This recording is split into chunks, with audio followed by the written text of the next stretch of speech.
just recently, my mom got very interested in the watch that I'm using. So this is actually just a Mi Band, Xiaomi Mi Band 6 or something like that. It's a health watch.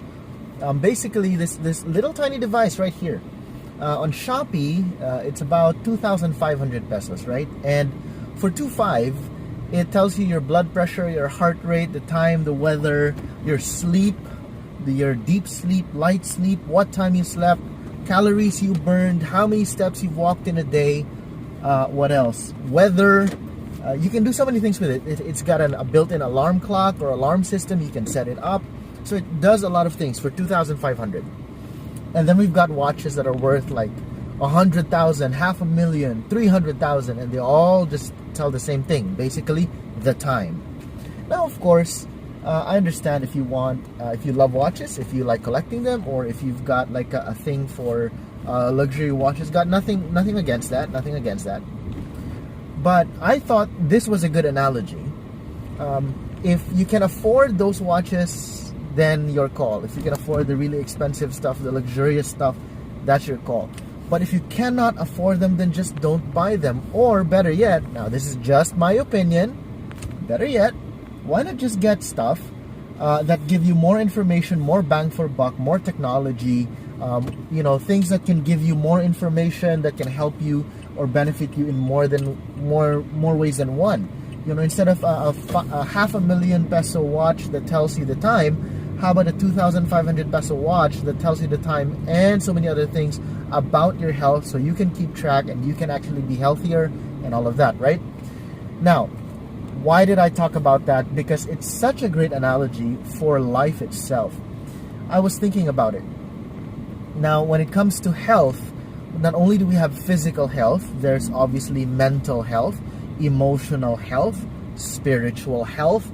Our lives it's not just one area of life. There are so many aspects to our lives, right? And I was just thinking, when it comes to a holistic well-being or holistic health, right? What are some things in your life that you cannot afford but you continue to buy? Of course, buy, quote unquote. What are some things in your life that you cannot afford? Maybe these are friendships that are causing you to compromise all the time. Maybe you've got certain quote unquote friends who push you to compromise your values, to be someone you're not.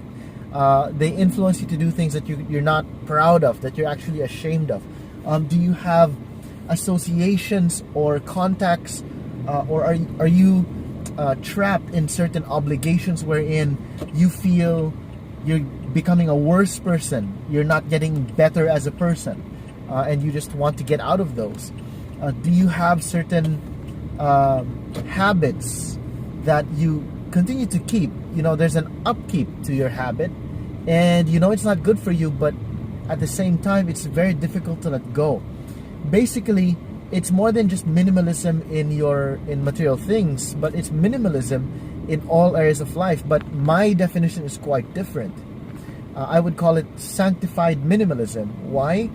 I would minimalize my life and only keep in my life the things that would help me get more and more sanctified. If there's something in my life that's not sanctifying me, that's not helping me grow in the Lord, then I don't really see any point in keeping them. Now, of course, there's a difference between that and your actual calling, our calling to minister, to make disciples, to preach the gospel. Now, that's connected, but a different story. And of course, we want to keep those in our lives because we do want the gospel to spread. We want the Lordship of Jesus Christ to go everywhere, go abroad, go to our neighbors, our family, our friends, all of that, right? But when it comes to things that actually influence us, that change us, that create in us less than godly desires, thoughts, perspectives, things like that, it's probably best to just let go. These are things, quote unquote, that I think we should not be able to afford, right? And there are so many godly things that are quote unquote cheaper, meaning it's easy to do. So for example, attending Bible studies, fellowships, things like that, Bible readings, subscribing to YouTube channels that are actually helpful, like Cross to Crown Ministries, or other kinds of ministries that are actually helpful to us. Those would be very, very helpful spiritually, and it would also help us grow. So take stock of your life and think of the things in life that maybe you can let go of, and the things that might be dragging you down, causing you to compromise, or making you worse than you are right now.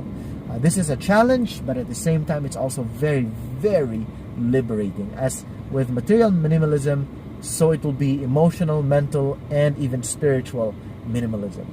God bless you guys.